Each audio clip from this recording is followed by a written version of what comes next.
शक्ति अधीन है, अमुक शक्ति अधीन। ये हमने दर्शन भी किए हैं, भ्रमण में बड़े अनुभव हुए हैं।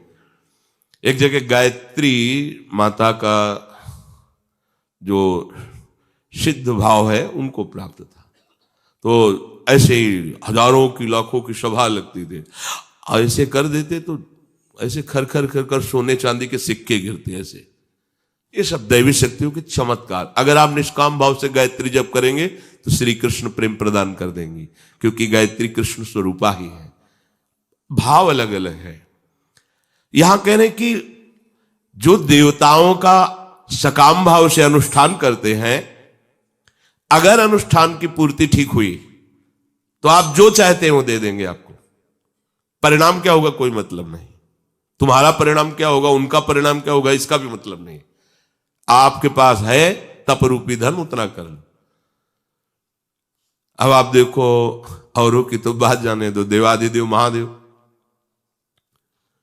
वो असुर शकुनि पुत्र विरकासुर, नारद जी से पूछा ऐसा कोई देवता बताओ जो झटपट सिद्ध हो जाए, प्रसन्न हो जाए, हमें वरदान दे दे। बहुत जल्दी प्रसन्न होने वाले आशुतोष तो भगवान शंकर हैं। सहज भाव में उपासना करो, अत्यंत दुर्लभ प्रेम प्रदान कर देंगे। नरसिंह मेहता जी, पूज्य राधा बाबा, बड़े बड़े महापुरुषों को भगवान शिव ने प्रिया प्रीतम का प्रेम प्रदान किया है। मंत्र के द्वारा जो चाह करोगे वो आशुतोष है, और हरदानी से लेकर विचार नहीं करते जा। उसने देखा कि प्रभु को प्रसन्न करना बड़ा कठिन है, तो अपने शरीर का मांस काट कर अग्नि में हवन करने लगा और भगवान शिव के मंत्र का उच्चारण। भगवान शिव प्रकट हुए और कहा, काहे भाई ऐसा कष्टप्रद कार्य कर रहे हो, हम तो एक अंजुलि जल में प्रसन्न हो जाते हैं, क्या चाहिए? बोले महाराज जिसके ऊपर हाथ रख दो वो भस्म हो जाए। अगर हरि से ऐसा मांगते तो डांट कर हरि अंतर ध्यान हो जाते है, जिसके ऊपर हाथ रख दे ऐसा। पर वो तो आशुतोष और डरदाली मगन रहते हैं हरि प्रेम में, दुनिया से मांग जाओ तथास्तु। उसने सोचा परीक्षा पहले गुरु से ही करनी चाहिए, इन्हीं के ऊपर हाथ रख देते भस्म हो जाएंगे तो कैलाश का वैभव हमारा हो गया। वो बुद्धि होती है। भगवान शिव भागे, भगवान शिव अपने ही वरदान से। अब वो भगवान शिव के जब देखा कि अब उसको आसुरी शक्ति से वो भी संपन्न था, भगवान जैसे भागते वैसे ही वो पीछे भागता। वो सोचा बचा सकते हैं तो इस संकट से, भगवान शंकर इस संकट से अगर बचा सकते हैं तो श्री हरि बचा सकते हैं। अंदर से चिंतन किया, हरि संभालो आके, तो बस बीच में ही प्रकट हो गए। प्रणाम विरकासुर जी। हमें कौन प्रणाम को, प्रभावशाली भगवान के वचन, इनके पीछे भग रहे हो? हाँ हाँ, क्यों?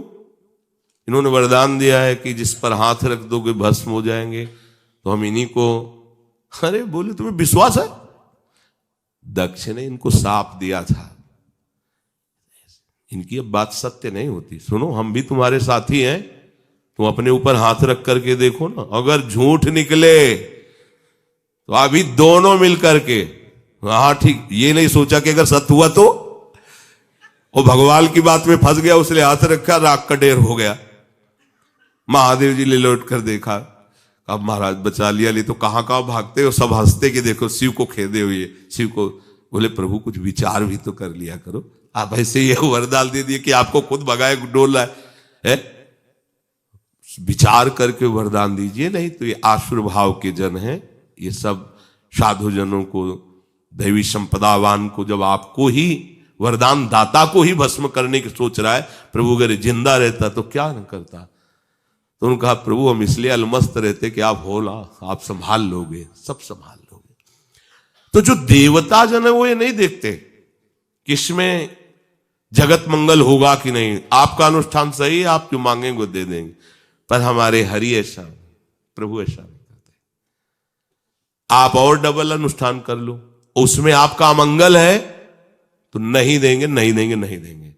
अनुष्ठान में त्रुटि हो गई है, उसका फल नहीं मिलना चाहिए जो देवताओं की आराधना में त्रुटि होने पर नहीं मिलता। हरि के अनुष्ठान में ऐसा नहीं होता, मिलेगा। तुम्हारा मंगल होना है ना, वो ये नहीं देखते कि त्रुटि कर दी, गलती कर, नहीं नहीं, बच्चा है, चल आनंद लो। ये बात कहीं और नहीं मिलेगी। भगवान के दरबार में ये बात है। अगर इसका रहस्य समझ में आ जाता है तो भूल करके भी वो फिर किसी अन्य का आश्रय नहीं लेता।